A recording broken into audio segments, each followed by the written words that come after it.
you ready to master the waves of medical device product development? Well, wax up your surfboard because you are listening to Inspired by Imua.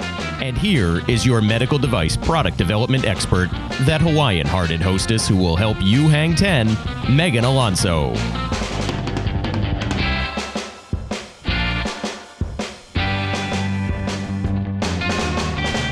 E kama mai and aloha. You're listening to Inspired by Imua, where we help you master the waves of medical product development. Each week, we interview guests that educate, guide, and inspire to give you and your product the skills you need to hang 10. If this is your first time listening, Imua is spelled I-M-U-A, and it's a Hawaiian word. It means to advance forward with passion despite rough waves.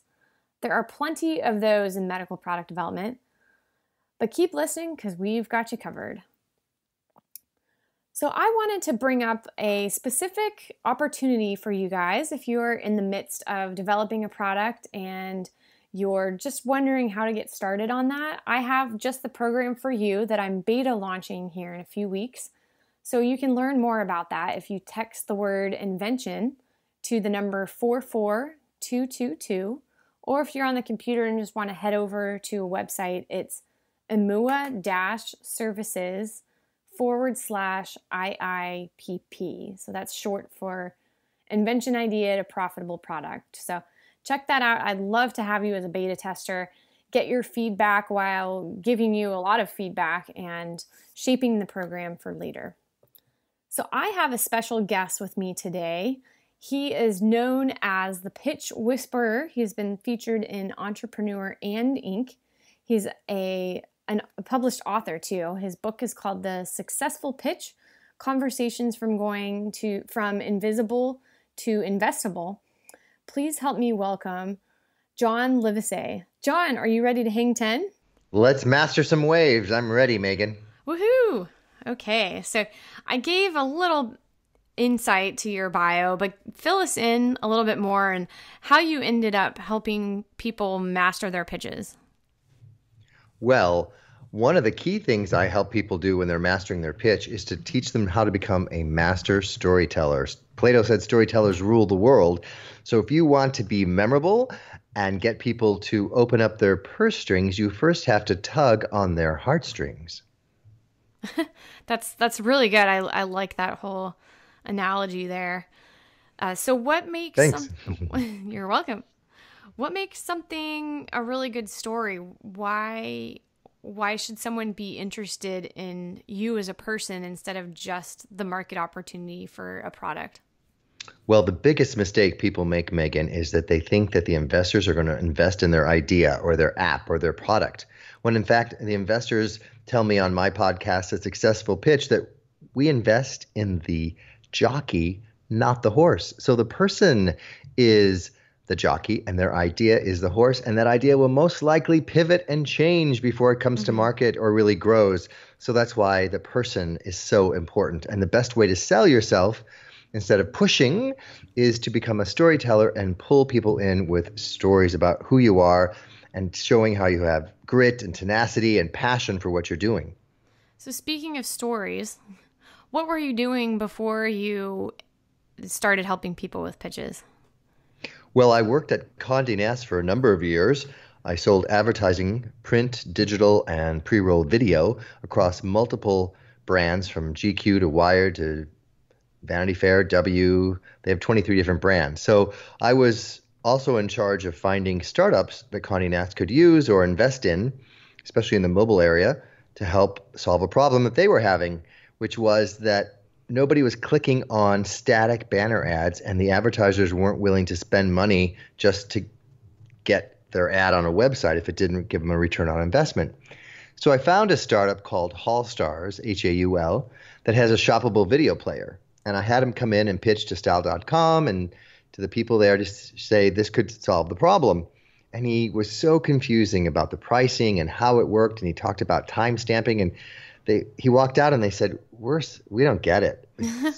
And I said, let me work with him. And a lot of tech people do that. They get into how cool is this feature? And it doesn't describe the problem it's solving. So we boiled it down to nobody's clicking on static banner ads. What we can do is create a video ad of a fashion blogger who has a huge following that will be on the ad. People will click on that, be told a story, a day in the life of a fashion blogger, and as they're watching that short little video, they can click on the outfits that change and buy the jeans. So then they understood it. They said, great, go with them to pitch AG Jeans in this case.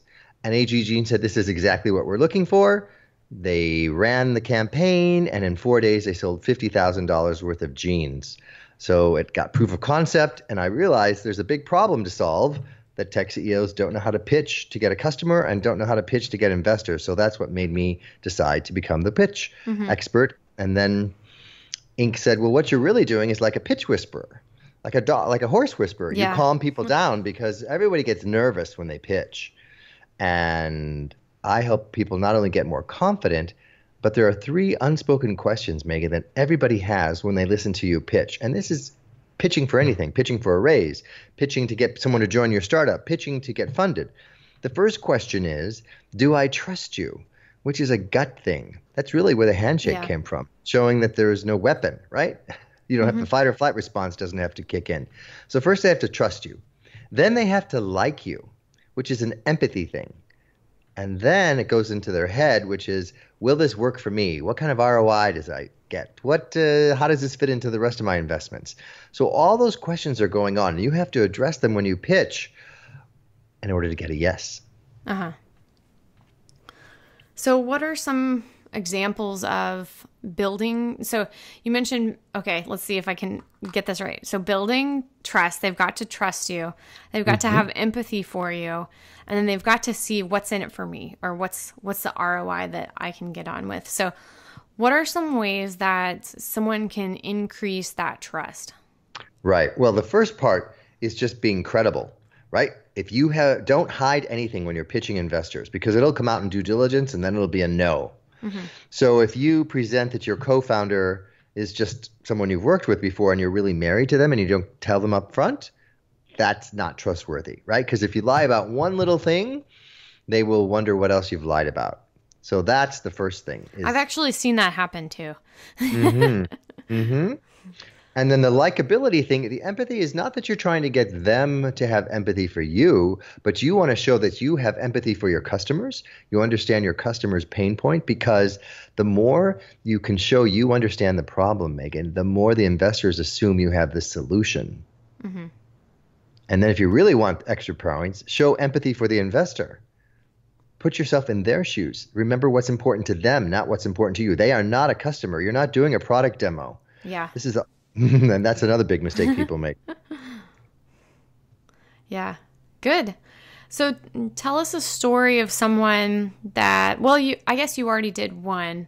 No, I've got plenty. Yeah, we'd love to hear more of someone that, maybe someone more relevant to my audience with a medical product or a medical device or any health or wellness oriented product. And, they just weren't confident. They were getting turned down from investors, but what you did to work with them and then how they were successful afterwards. Sure. One of our clients is Naveen, and she is a co-founder at PT Pal, which is an app that allows physical therapists not to have to give their patients paperwork to do their instructions and their exercises at home. And it's great because when you give them the app to use and videos to watch, and then they respond on what they're doing, they get much better outcomes and less readmissions back to the hospital. So we've helped Naveen and her co-founder really craft a concise and compelling pitch that shows how that helps one particular patient and tells the story of that one patient. And then we help them get customers. Apple featured them as the only health app in WWDD, and they've gotten all kinds. So when they get traction with major hospitals, we put that on the pitch deck to show investors social proof. We've actually gotten them on podcasts as guests to get more customers, as well as promote what they're doing. Again, more social proof. So all of that is how we start making warm introductions to investors. And then we take it one step further. Once they get an offer, we continue to create multiple offers so that they have a choice as to who's going to give them the most money, who has the best connections.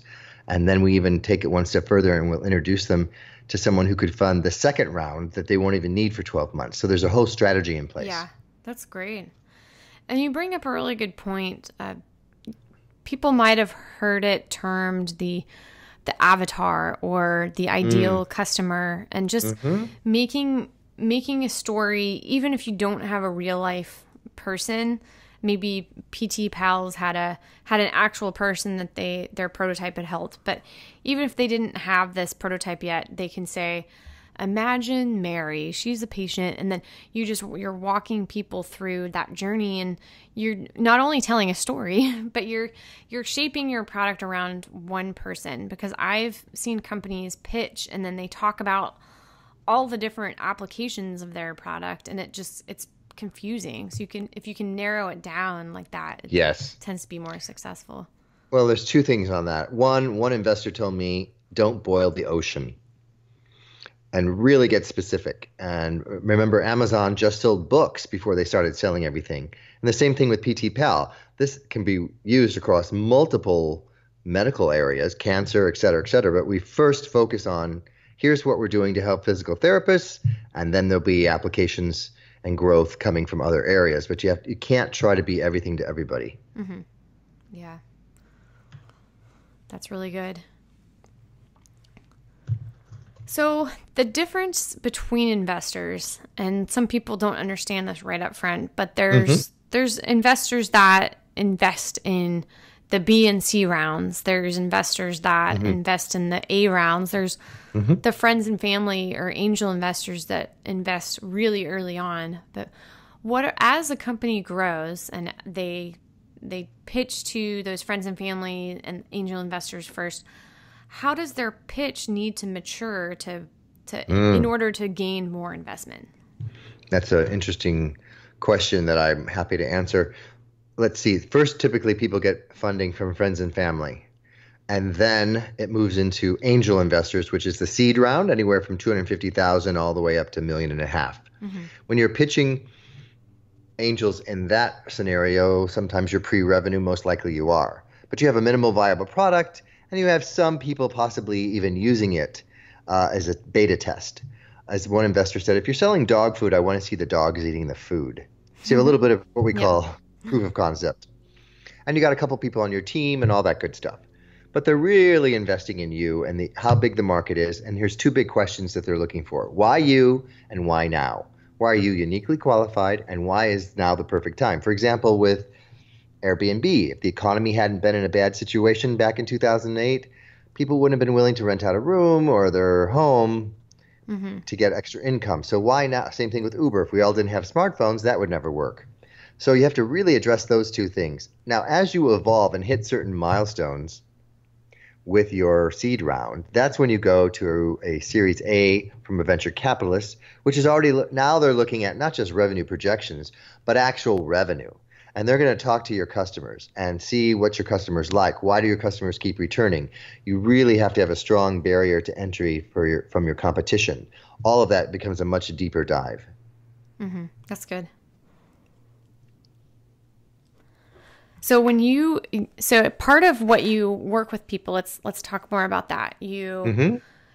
You work with them, you formulate their pitch, and then you have all of these connections to different investors depending on what their product is, what market is it being placed in, and then what stage are they, like in terms of, are they looking for the angel investor? Or are they already making revenue and going into that area? So walk us through how that would work if someone is your customer. Sure. We have two examples. One, somebody pre-revenue, and one, somebody who's already got revenue. I think they'll both be relevant. Okay. Cole Smith has an app called Trezit, and he has a military background, and his whole intent was to keep the school safe during medical emergencies or, God forbid, another shooter. So what happens with the schools that have this app is all the first responders and parents are notified in 5 seconds, as opposed to 15 minutes sometime for all the parents to get called. And more importantly, the medical first responders know exactly where to go because he sends a color floor plan of where to go as opposed to wasting time at the front desk when seconds matter, right? So we helped him craft that pitch. We helped him with his financials, people on his advisory board, all that good stuff. We put him in front of an angel investor who liked it, invited Cole to pitch to his angel group. He had a 10-minute pitch and a 10-minute Q&A. And we had practiced with Cole, so he knew he had 10 slides and 10 minutes down really well. But he was concerned about the 10-minute Q&A because the minute you don't have an answer, you lose credibility and it's a no. But we gave him all those questions. You know, in school, Meghan, it would be considered cheating if you got the questions before a test. But in life, it's preparation. So he nailed it, and they got the second date, which is the whole point of the pitch. And they invited him back to pitch again. More angels from the group would be in the room, still a 10-minute pitch, and the Q&A went to 30 minutes, and he nailed it again. And they went into due diligence for the $700,000 that he wanted. Then my business partner, Judy Robinette, put him in touch with the New York Angels, which is one of the most prestigious groups in the country. And he walked in there saying, look, I don't really need the money from you because I have another offer, but I'm here because you guys have, you know, such a great reputation for mentorship and, you know, connections. So guess what happened? That's where you laughed. Fear of missing out, right? Now they're selling you as much as you're selling them. And they said, well, you should take our money because we have connections at the FBI. We could help you scale this faster. And then and one of the questions he got asked was, who's going to fund your next round? And that's where most people really fail. But Judy knew that was going to be a question. So she already introduced him to someone at Perig Ventures, who she sits on the board with, which is a VC in New York.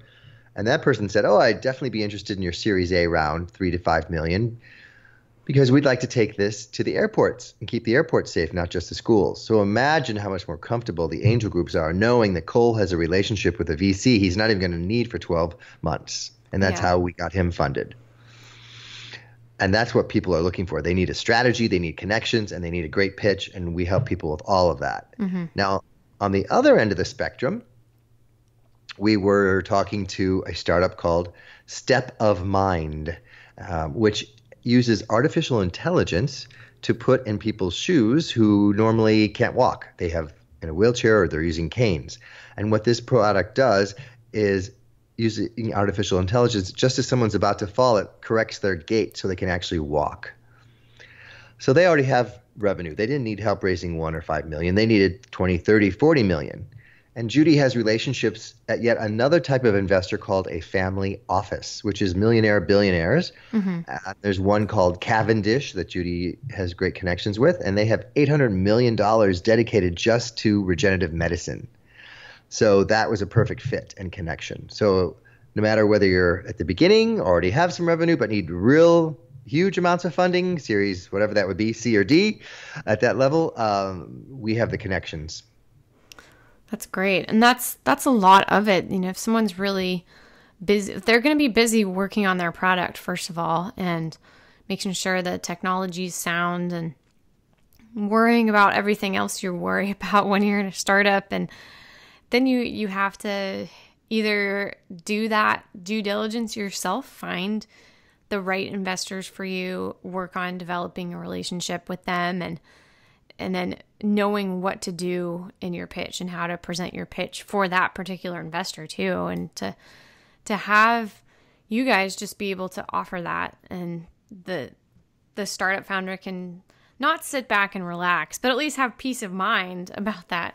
Well, there's a plan really in place, invaluable. Which is everything. Exactly. You know, Judy helped Dr. Annette Lavoie, who had a medical device. She couldn't get that funded for 8 years. And Judy just said to her, you're in the wrong room.